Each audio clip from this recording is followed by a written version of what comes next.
Hello all, Alison here. Welcome back to Words and Pictures for a few minutes of fun and Happy New Year.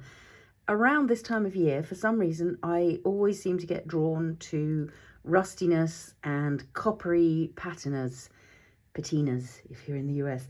And yeah, so I'm just going to be having a play for the next few weeks. I'm not here teaching specific recipes or fixed ingredients. I grab, as you can see, various things that I think might be helpfully rusty or helpfully coppery, and we'll have a play with some different ones each week in different ways, and that's mostly what I do.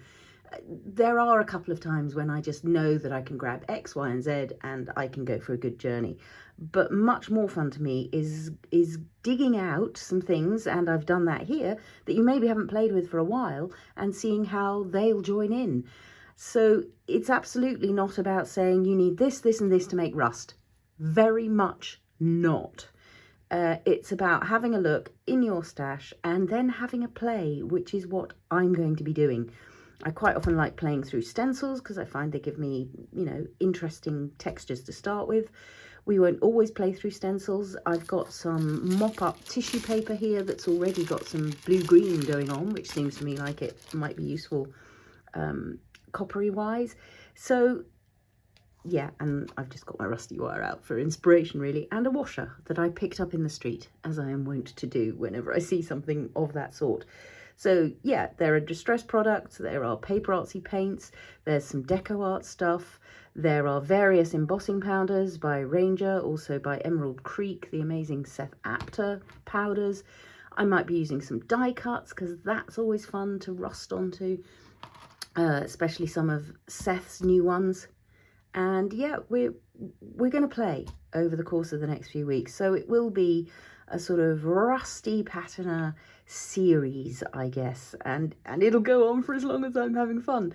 Yeah, we'll certainly play through January. There might be a couple more to add in February, but we'll do that sort of as we go. And yeah, I'm going to clear the decks and have my first little playtime, which I think might be yeah, maybe distress ink pads, a stencil or two, and we'll see where we go. Maybe some embossing powder. We haven't done anything with embossing powder for a while, I think. Grand. Welcome along for the ride. But yeah, don't make a huge shopping list. Go and have a dig for what you've got and pull it out for a play. There we go. That's created a bit more space to play and for my mind to be free to kind of, yeah, flow. I've got my usual manila tags. These are very similar to the ones that Ranger supply.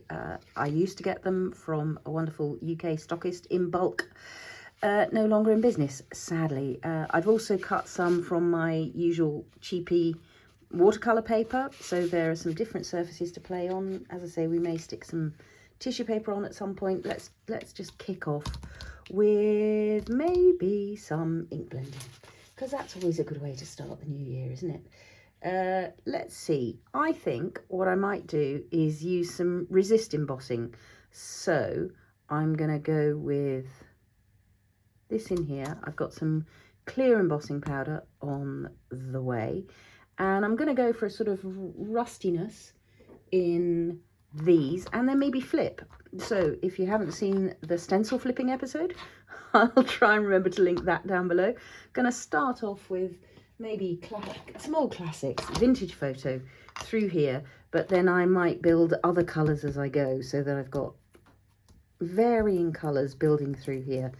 I've got a brownish kind of sponge on the go and an orangish kind of sponge on the go. This is Rusty Hinge.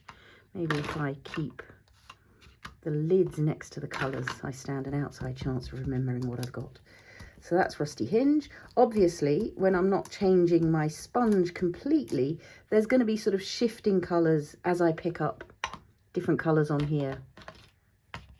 It'll mutate through Rusty Hinge to what I've now got on there, Crackling Campfire.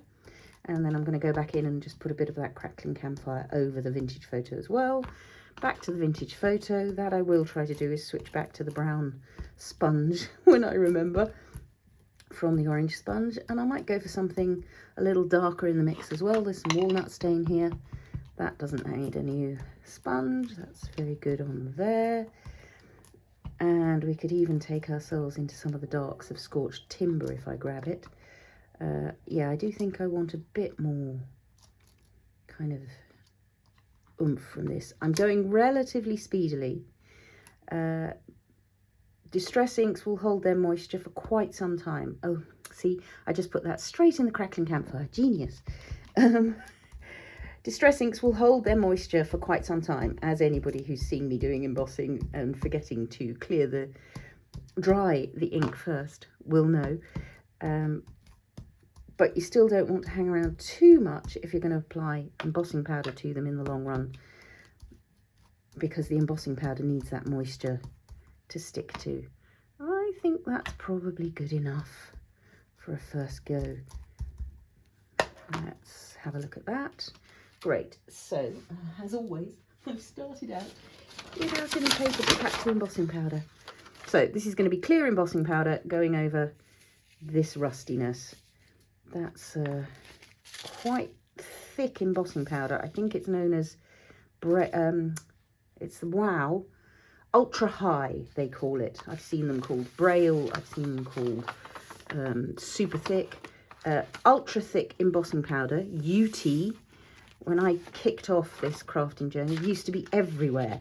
You don't see people talking about UT so much these days, but that's basically what that is. Really thick granules of embossing powder so that you get a good, juicy, thick layer of the embossed resist, which I think is going to be nice for us here. So that I don't need to heat straight away. So what I'm going to do while I've got this on the mat is flip it over with a little spritz of water on it and print it onto the second tag that I've got here. And that obviously is going to get me the reverse pattern. Oh, look. The other thing I do when I go for the heat embossing is I must pick up a new roll of kitchen towel because I'm all done. So pressing in. You don't need a piece of kitchen paper to do this. It's quite useful in case anything seeps out. It'll just scooch it up. Ooh, that's nice, isn't it? Look at that. And I think what we might do is give that a little coat of clear embossing powder as well. So let's not brush it off there while we're at it. There we go. That is the clear. Just double checking because I've got several pots of embossing powder out on the desk. And I don't want to put the wrong one on by mistake. So some of that embossing powder is going to stick to those drips and drops that have slightly gone where they are. But otherwise we've got the reverse pattern of that stencil all nicely embossed on there. So beautiful contrasting pair of backgrounds to start us off. Let's pop that through there. What was that falling down? A distress spray. Grand. So I am, as I said, going to heat emboss this. Grab myself a new roll of kitchen towel because I've got all the way to the end of that one. And I'll be right back. I'll do a little bit of the heat embossing on camera just so you can see that moment, that magic moment when it starts to melt. Let's just kick off the heat embossing together and then I won't make you sit and listen to the heat tool. So as I'm going, I'm sort of turning this to the light. It is snowy and grey out there again today. I feel there's some more snow in the sky ready to come down. But you'll see a moment, hopefully, caught on camera, where that embossing powder that at the moment is showing sort of whitish, the powdery whiteness, will just, there it goes on that corner, turn to clear, glossy, beautiful resist. It's not a complete coverage with this powder, because as you saw, the pot is nearly empty. So there are places where it's only a very thin coating of powder. Grand. So you can see the difference between here and here where it's melted. So I'm going to carry on, do that to both of these, and then we'll fill in some colours in between.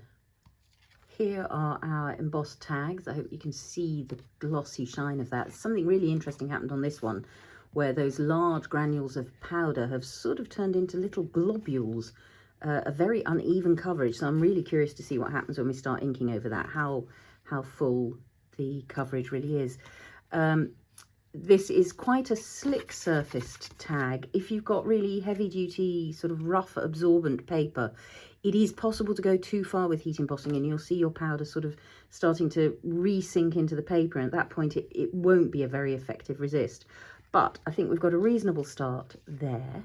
I was just thinking about why I'm drawn to this at this time of year. I think it's probably something to do with time passing. The marking of the turning of the years is one of those moments where you really notice the moving on of time, and something about those rusty decay patinas that are about aging and changing. But there's also something about the vivid blues and greens that just kind of gets my blood buzzing and pumping in these dark winter days. So what I'm going to do over the top of here is a bit of blue-green inking, because that'll give us a lovely contrast. I'm just pulling out some blues and greens.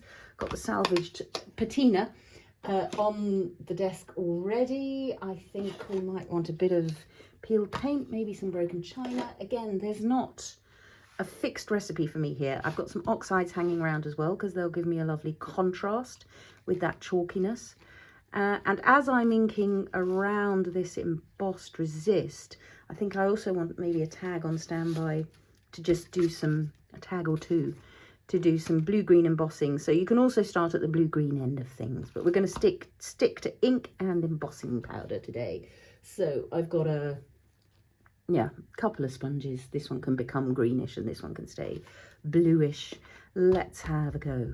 So just taking this, I usually start on the mat and then bring the ink onto here. And as you do this, you will at the beginning start to cover up some of that shiny embossing, but you can always bring back the clear embossing with just a little spritz of water and a little rub with some kitchen towel or a cloth. But this is going to be about building layers of colour and being a little bit patient. I can feel that there are some granules of embossing powder on the mat, so I'm just going to take a moment to wipe those away. Clearly I didn't clear up my embossing powder very effectively, and I'll be right back.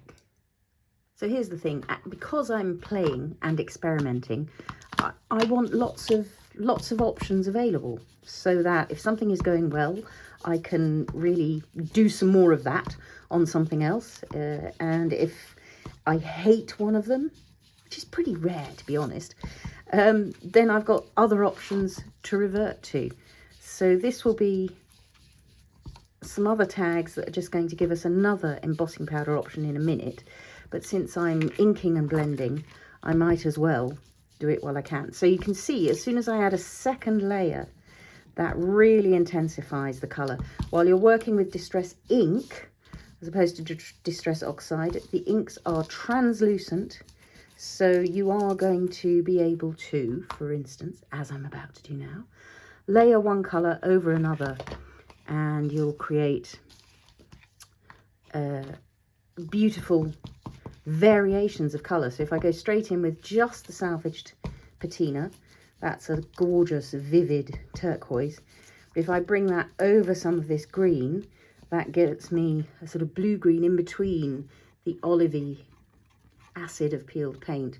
So building those layers is the way to create really gorgeous gradations of colour as you go. So straight Salvaged Patina, although it is now hitting the peeled paint occasionally, so that is putting layers of that in as well. And just bringing that across. But you can see as I'm going, even now, that resist stays present because that melted plastic won't pick up the ink. It'll sort of sit on the surface of the melted plastic, which is why I say every now and then you can come in and just knock it back with a slightly moistened paper towel to just really bring it back to life. So yeah, because I've got some ink on the sponge, and because I've got, oh, hello, that's nice because that's now got a crease in, that's going to pick up texture. There's no problem with that. Let's have a bit more green on here as well while we're at it. So I do like that sort of acid undertone of the peeled paint. It's not sort of one that you might think of starting a coppery surface with, because it feels less turquoise and more sort of forest green or something. But I think it can be quite a useful first layer Just intensify that crease. Good, so let's keep you guys there. What do we have now? I think a bit of broken china, so I want my bluey-ish one for that. And let's come in first of all over our resist. Oh, I adore broken china. It's one of the original distress colours, and it was one of my first distress colours, and it remains one of my favourite distress colours. Just a beauty, an absolute beauty. We might intensify with a bit of peacock feathers, because peacock feathers is sort of broken china on steroids. Really, really strongly pigmented turquoise. So here's what I was talking about this sort of splotchiness. There are places where the powder clearly caught on the plain manila. So I'm getting really lovely variations of colour through there, but also a very decayed version of that flicked stencil print, which is grand. Decay is what it's all about. Imperfection is sort of the watchword of rust. It wants to have those variations and shifts and changes. So this is just building up layers of colour that we can do something else over in a minute. Let's maybe go for something a bit more traditionally patina-y. I might pop some evergreen bough into here, maybe a bit of cracked pistachio. Let's see. And now it's choosing between whether I use the green sponge or the blue sponge. Yeah, that's got a lovely sort of forest look to it. Again, intensifying those greens, because copper really, you know, a good copper patina has lots of green to it. Soft greens, but as I say, at this time of year, I think what I want is that intensity of colour to just brighten the dark days and set my teeth tingling. That's what a good coppery, rusty contrast can do, is really, yeah, make my blood tickle.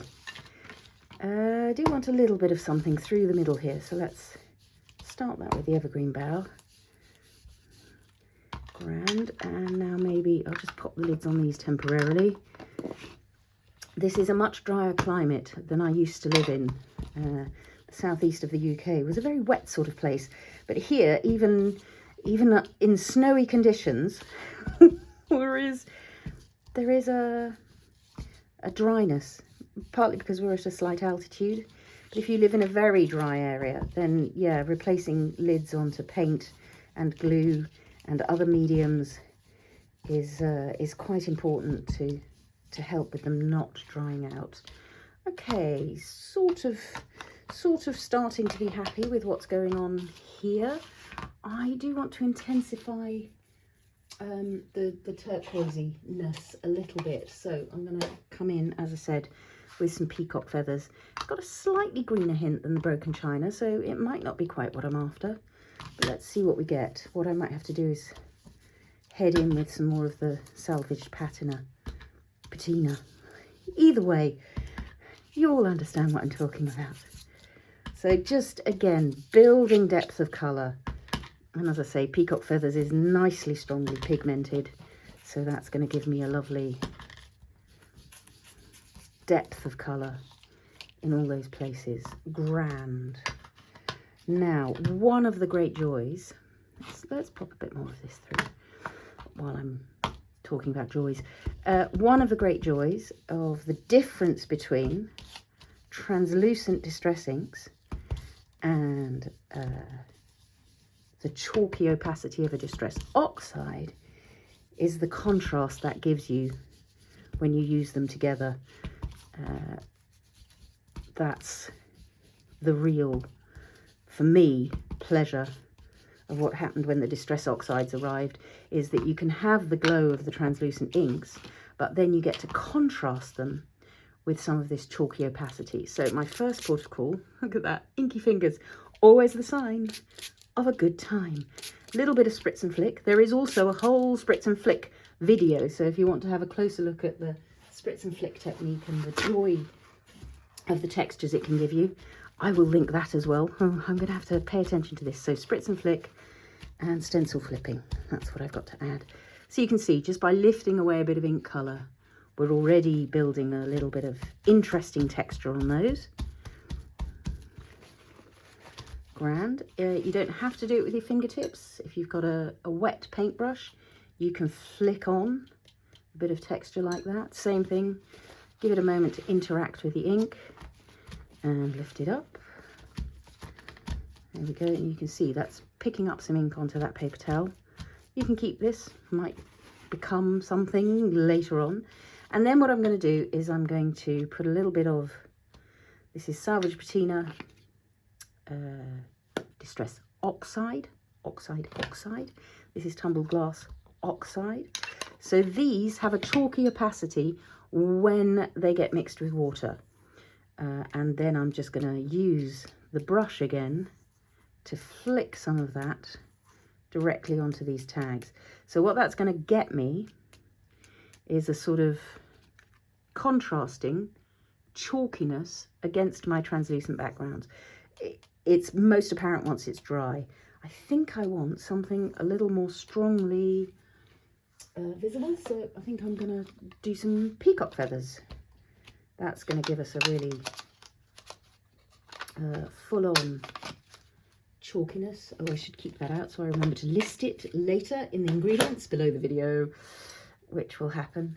A huge thank you to those who have, in the last few days since the last video, chosen to contribute to the work here at Words and Pictures with a coffee contribution. Deeply, deeply appreciated.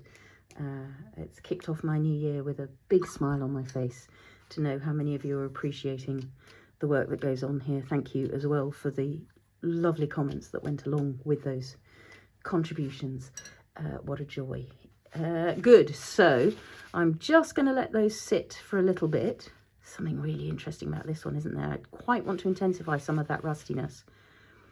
While I've got this on the mat, I might just scooch it up, maybe onto one of these watercolour ones. So I'm going to give it another little spritz. That again is going to get me a mop-up background that we might use in a future episode. So I'm just picking up that colour in order not to waste it. Why would you waste it? You could absolutely turn these over and dip into it from there. In fact, why don't we do that?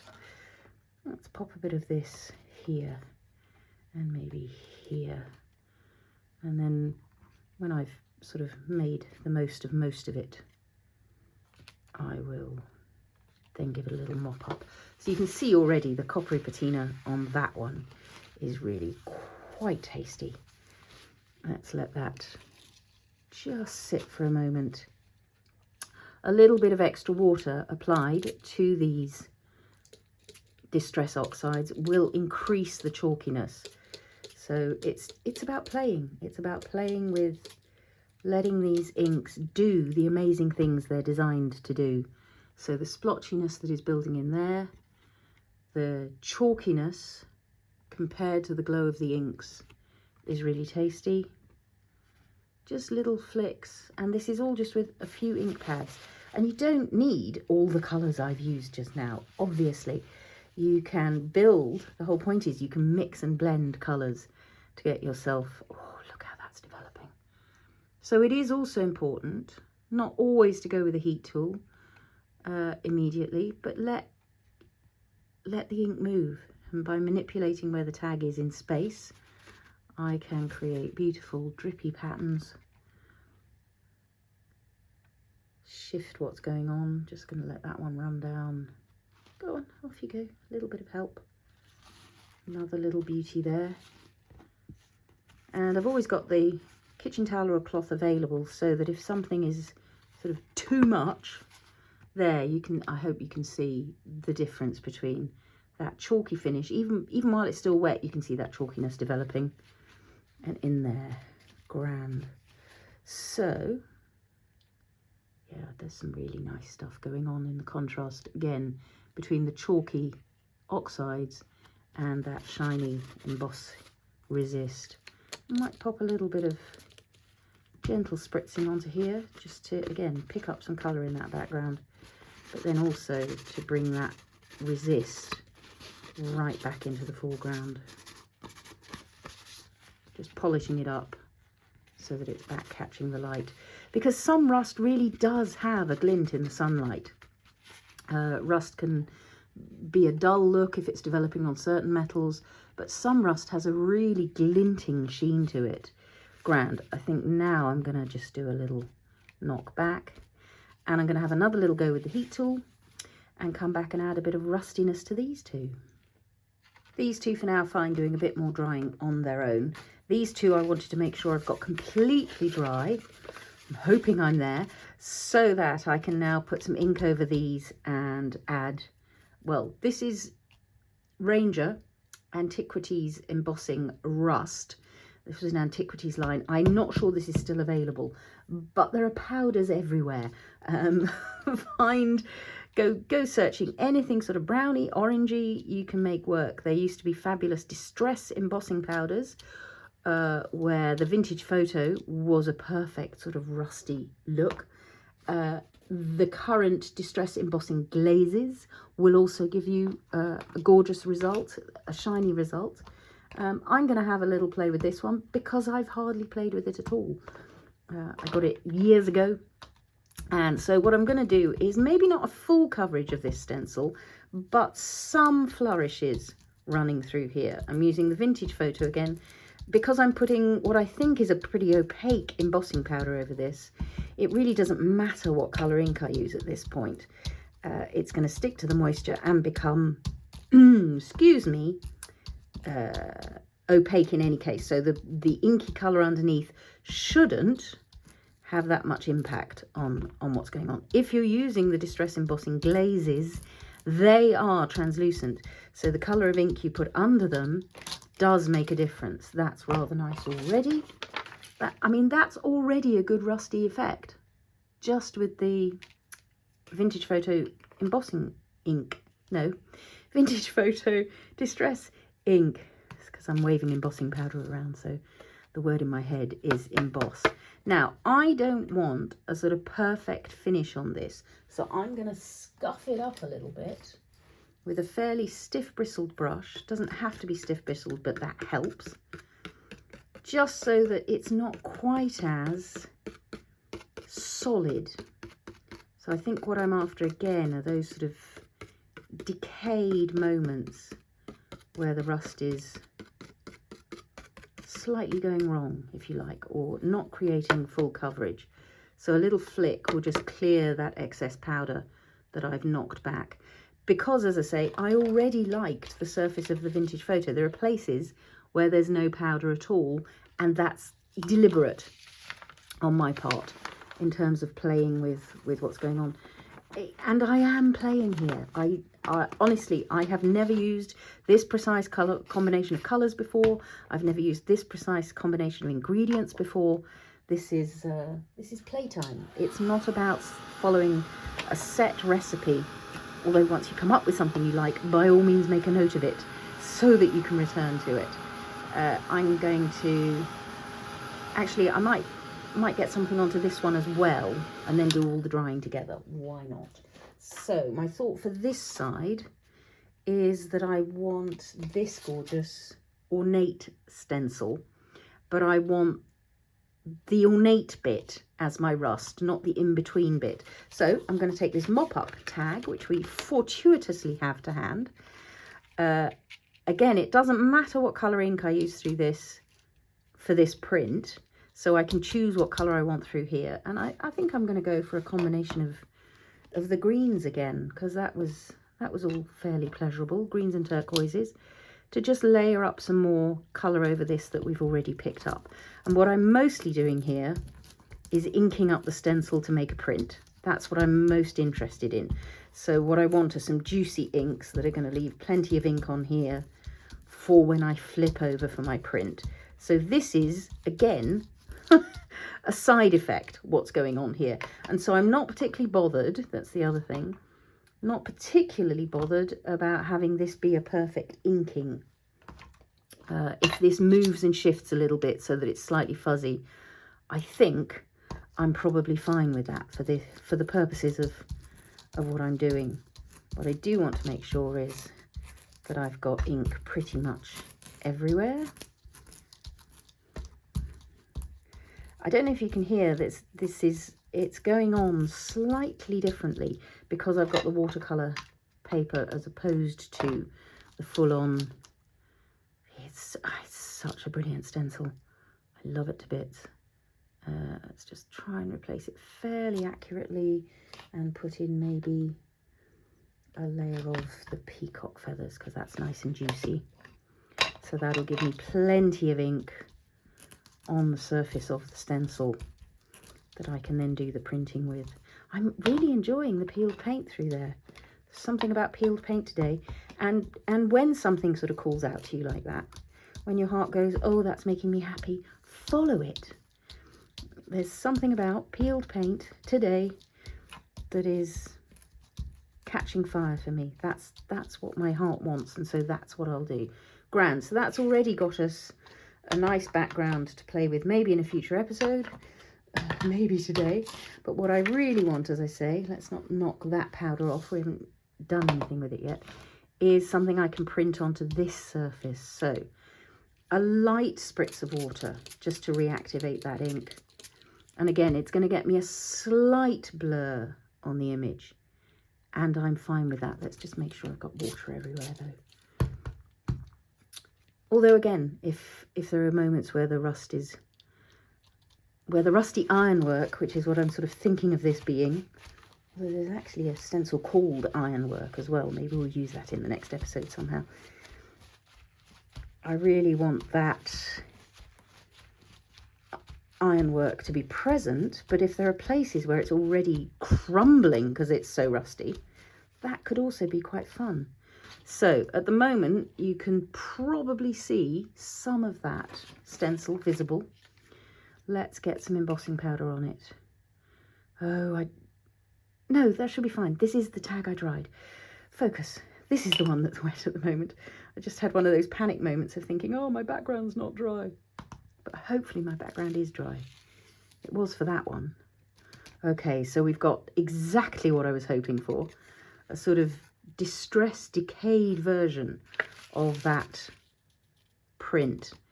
I sort of want just a little bit more down here. So let's see if I can identify in here where there's something slightly wet still.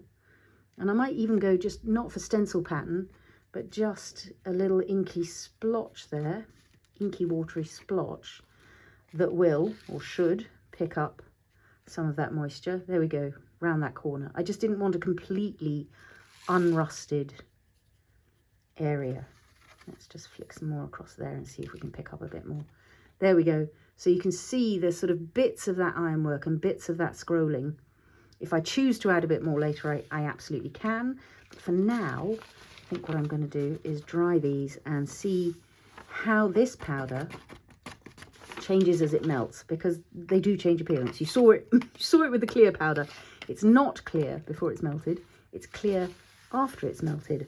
At the moment, this has already got quite an interesting rusty texture, so I'm just really curious to see what happens as I heat it. I'll be back to show you. That is a really scrumptious rusty look, and it's got texture as well, which is really delicious. Have I fully embossed that? Just wondering if it's coming off. No, it just does have a brilliant rusty texture to it. It's not powder coming off. It's beautiful. I love the partial kind of ironwork of that. That's really making me happy. And then I'm just doing a little bit of gentle brownish inking over the top of here, because this was on the watercolor paper, which was a bit glaringly white, which was bothering me a little bit. So just to add to the rustiness of that, just a little bit of that over the top. And then what I think I want to do is add some rusty splotches to it. So this is the trouble. Excuse me. I was planning to do just maybe 2 tags per episode. 2 tags, quick embossing powder and distress inks was today. Well, I mean, I didn't know when I started it was distress inks and embossing powder. That's where we ended up. But it was supposed to be 2 tags. But I can't. Once I start playing, and you get a mop-up tag and you think, oh, well, I could use that. Or you need the mop-up tag to give you the inky print you want. And suddenly, before you know it, I've got what now on the go? 5 tags? 5 tags on the go.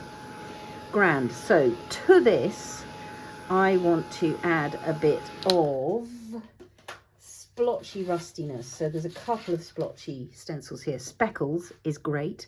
So I think what I might do, you could of course just do this by splatting some ink onto here with your brush. But since I've got this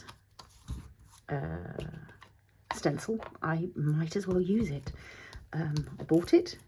I've dug around in my stash to get it out. So this is Vintage Photo again. Again, this doesn't matter because I think what I'm going to do is use the rusting Antiquities Rust. And this is just, again, to create a bit of a surface decay over the top of there. That's nice. So little delicate splotches. Oh, I want a bit more up in this corner because I want to break up that solid turquoise. So I haven't laid that down in the same place. This is rust. It's imperfect. It gets places. And I think I might want it a little thicker down in this corner as well. So again, some rusty splotches of decay just working their way into this surface. And I also was thinking what I'd quite like to do is do the reverse on here, on this bottom corner where it didn't take so well. So, you know, nothing lost. You can go back in for another layer later on, just to get a sort of little bit of that pattern in the other direction, as it were. So that, yes, that's grand. These are both getting some of this rusty powder over the top of there, over the top of there. I'm going to again do the knocking back with the bristly brush, I think. Let's spread you out over that tag. Make sure you've caught all the inking I did. Ooh, that's interesting. Got a solid one up there. That must have been not fully dry. So bristly brush into action. Just knock it back a little bit, and we'll get some nice surface effects from that. Little flick if you've got extra dust clinging that you don't want. So we've got full-on speckly speckles, and then we've got some where it's going to be a really lovely light coating. Let's get you off there, so that we've now got places where it's the reverse and places where it's full-on. And I'm going to knock that back quite a lot because it's too perfect and too beautiful compared to the reverse version. So I'm just going to let that be less present. Again, a little flick if you want to get rid of a lot of powder, a gentle tap if you just want to get rid of a little bit. I think that's going to be quite cool. Right, you back into the pot before I spill you everywhere. One last little bit of heat embossing, and then we'll take a look at the 5 tags, see if I want to add any final splatter. As if that's a question mark, that I'm going to want to add some final splatter. I'm guessing the answer is going to be yes. Let's get all that powder in, and let's do some more heat embossing. So here we go. I added a few, so where we did the speckles and rusting powder, embossing powder, not rusting powder, that's a whole separate thing. I've added a little bit of that same stuff over one of those first 2 tags, and I'm loving the layers of that. So my aim in this videos is to keep, in these videos, is to keep things fairly simple, but you can carry on layering up for as long as you like. So that first tag, I put another layer of that on. I'm going to have a little look at some splatting now. I could do the splatting with paint, but let's keep our ingredients simple for today. And I'm going to go for some of this oxide. So the oxide is opaque, and if you go for a nice pale oxide, something like what have I got there? Salvaged Patina is good, Tumbled glass is good, Speckled egg is good. Any of these pale oxides are going to show up. That's Speckled egg. Yeah, did I use that? Yes, I did. Or you could go for some acid greens at this point. Something like Twisted Citron. In fact, I might get the Twisted Citron out in a minute. And I'm just going to add some quite lumpy speckles of this, probably to all of these. Because again, we're breaking up the textures. Just giving a contrast that can just build through there. I think this one I'm quite inclined to, oh, I don't know what the best will be. Is maybe something like, I wonder if the carved pumpkin might give me, I quite want a brighter bit of spatter through on these two. I'm going to see if that will work out with a bit of that. Oh, that's a bit much. So I'm going to mix that with some of the speckled egg to get me a slightly softer orange. There we go. That's what I'm after. Something that just lifts it towards the other colours I've got here. So that in the end, I've got a cohesive set of tag backgrounds to play with. So that, yeah, that orange is really good. I don't think I've ever used the carved pumpkin oxide before. So that's going to be another of my aims over the course of 2026, is to use things in my stash that don't get to come out very often. And yeah, shop my stash. That's the call of the year. Oh, I shouldn't. So I'm going to end up with another mop-up tag because I can't leave all that yummy stuff there without starting me off on what we'll play with next time, maybe, or just another time. Look at the mix of that. So that's speckled egg, salvaged patina, and the carved pumpkin, and it's getting me all manner of sort of grey browns in the middle there. Beautiful variations of colour. Let's put a bit of the orange at the top and a bit more of that blue. That's a great starting point for, I mean, for a rusty background as well. Just a joy. Grand. So I hope you've enjoyed that little bit of rusty playtime. It ended up being 6 tags instead of 2 tags, but that's the way playing works out. I'll dry these off, zoom in for a close-up so you can see some of these yummy chalky rusty textures, and next time maybe we'll play with some paint to create some rusty effects. Thank you so much for your company. I will leave a list of as many ingredients as I can remember down in the description below the video. I will try to remember to link to the videos that I mentioned, the other episodes, so that you can follow up on that if you haven't seen them. And for now, I wish you happy playtime, a happy new year, and happy crafting all.